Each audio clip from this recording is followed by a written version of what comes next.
My wife emptied our bank account and left me for her gym trainer. You're fat, boring, and broke. He's everything you'll never be, she laughed, throwing our wedding ring in the trash. I just nodded. 6 days later, she was screaming at my door, broke and betrayed. The sun dipped below the horizon, painting the sky in shades of betrayal and heartache. I parked my car in our quiet suburban driveway, the crunch of gravel under my tires a stark contrast to the silence that greeted me.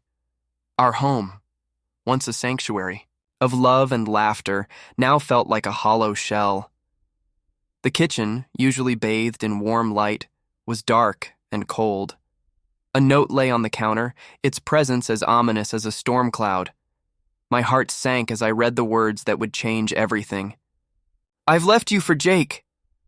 But as I stood there alone in the dim light, a flicker of determination ignited within me. I wasn't just going to let this go. I needed to know the truth, to confront the man who had stolen my wife's heart. What I discovered would shock you to the core. The sun was setting, casting long shadows across the suburban streets, painting everything in hues of gold and amber. I pulled into the driveway, the familiar crunch of gravel under my tires a comforting sound after a long day at the office. The house stood there, as it always did, a beacon of normalcy in a world that often felt too chaotic. But today, something felt off. The usual symphony of evening sounds was missing. No laughter from the neighbors, no distant hum of a lawnmower, and most unsettling, no light from our kitchen window. I stepped out of my car, the evening air cool, against my skin, and walked up to the front door.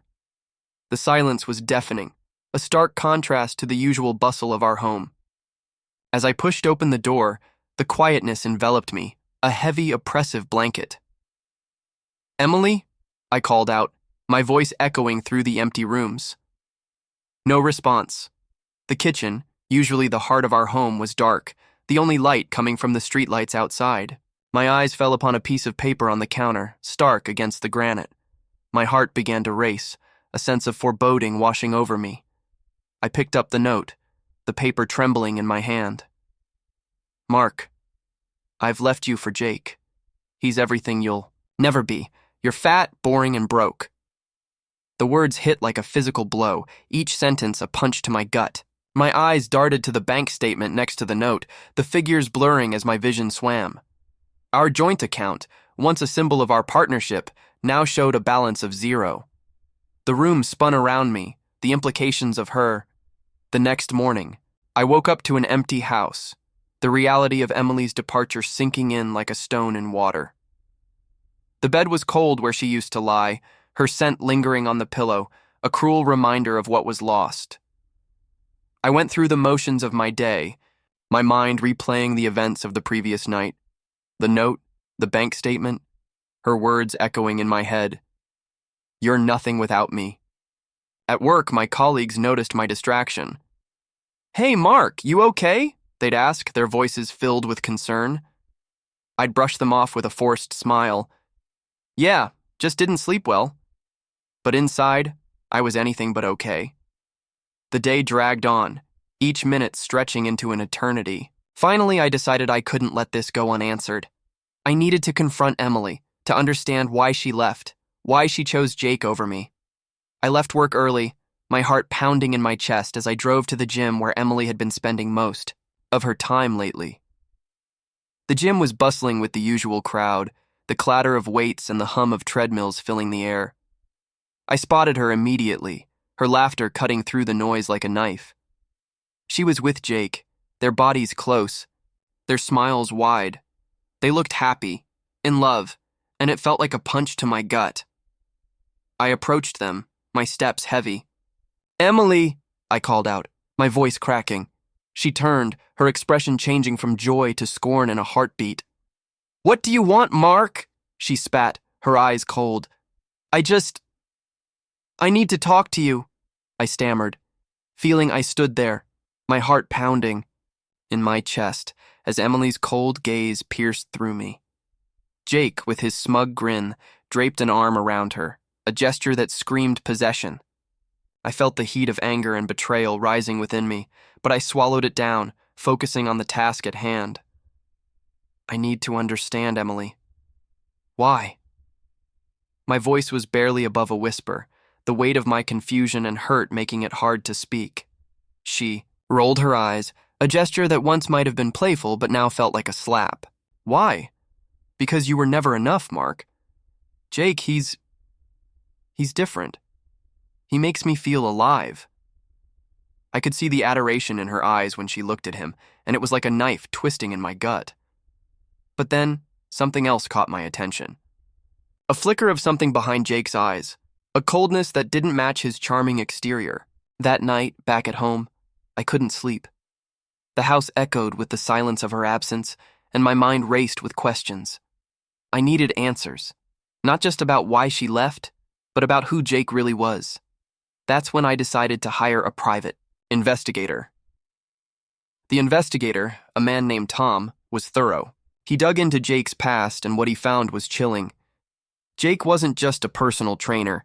He was a con artist, preying on wealthy women, seducing them, and then draining their finances. Tom showed me pictures, documents, and even video footage of Jake with other women, all of them looking as smitten as Emily had been. The evidence was overwhelming. Jake had a pattern, a playbook. He would charm, seduce, and then systematically siphon money into hidden accounts. My heart sank as I realized Emily was just another mark in his long list of conquests. Armed with this knowledge, I felt a mix of vindication and devastation. I knew I had to confront Jake, not just for my own closure, but to warn others. I tracked him down to a local bar where he was, predictably, holding court with his latest tales of conquest. I walked in, the dim lights, casting long shadows over the patrons, their faces blurred by the haze of cigarette smoke. Jake was there, his laughter booming over the murmur of the crowd, a king in his court of admirers. I felt the weight of the evidence in my pocket, the truth about Jake that would change everything. I approached him, my steps deliberate, my heart a drumbeat of resolve. "Jake," I said, my voice cutting through the noise. He turned, his smile faltering as he recognized me. "Mark, what a surprise," he said, his tone dripping with false warmth. "What brings you here?" I took a deep breath, the words I had rehearsed in my mind now spilling out. "I know about you, Jake. I know what you've done to Emily, to others." His eyes narrowed, the charm slipping like a mask. "You've been digging, have you? Well, what do you think you found?" I laid out the evidence, the photos, the documents, the undeniable proof of his deceit. His face hardened, but I could see the flicker of fear in his eyes. "You've been playing a dangerous game, Jake, but it ends now." He leaned back, his posture relaxed, but his voice low, menacing. "You think you can just walk in here and threaten me? You have no idea what you're dealing with." I stood my ground, my voice steady. "I'm not here to threaten. I'm here to warn you. Emily knows everything now, and she's ready to help me expose you." Jake's laughter was cold, devoid of humor. "You think she'll turn against me? She's too deep in this, Mark. She's as guilty as I am." That's when I saw her, Emily, standing at the bar, her face pale, her eyes wide with a mix of fear and realization. I walked over to her, my voice softening. "Emily, we need to talk." She looked at me, her eyes glistening with unshed tears.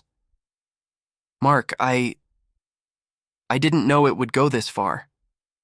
I took her hand, feeling the tremble in her fingers.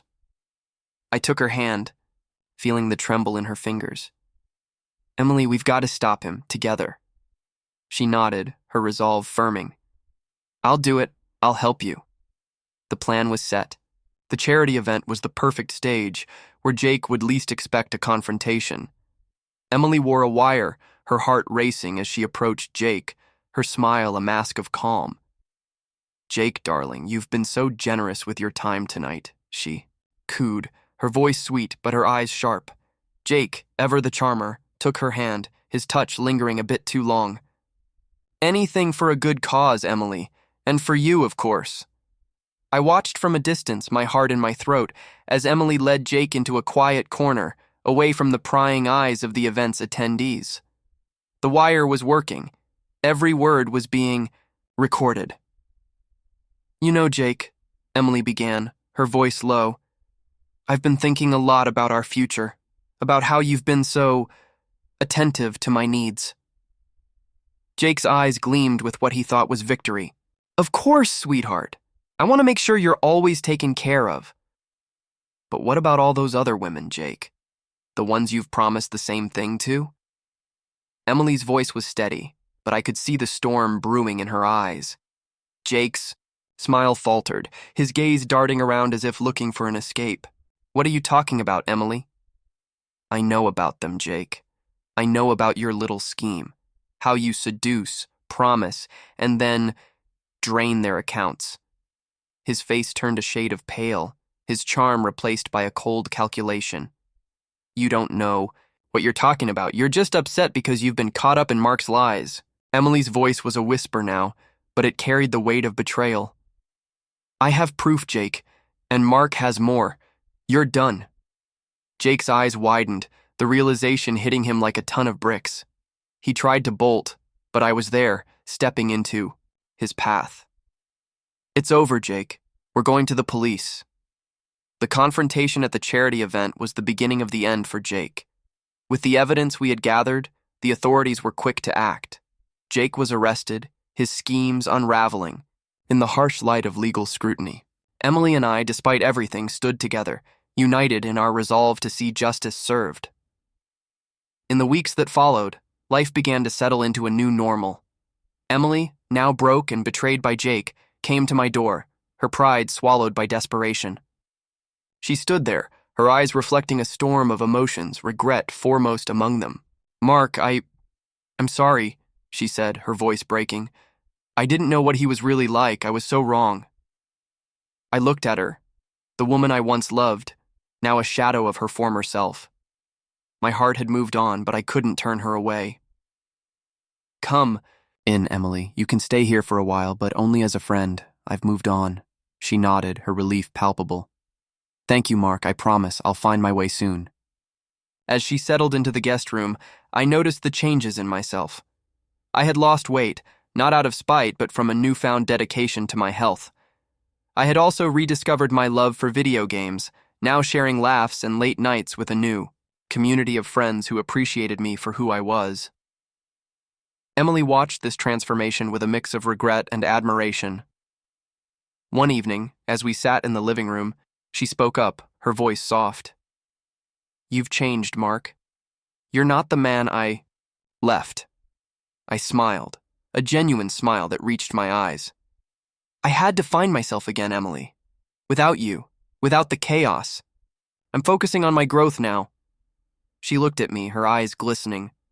"I see that, and I think I want to start anew too.